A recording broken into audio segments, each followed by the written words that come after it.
Hey, Burns Elementary, Miss Melanie here. Today we're going to read this story, Click, Clack, Moo, Cows That Type.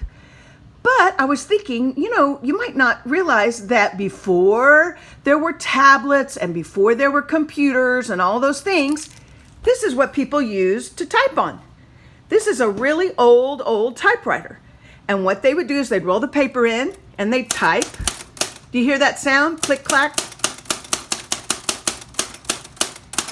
And this was the space bar. They typed like this, and then this is the sound it would make. Okay? Isn't that cool? Sometimes it would even ding. On this one, I can...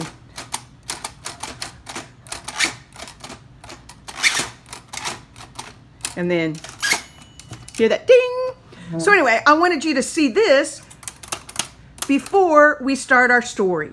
Isn't that cool? Isn't that old? This is probably over 100 and... about at least 100 years old, this typewriter. So now let's read Click, Clack, Moo.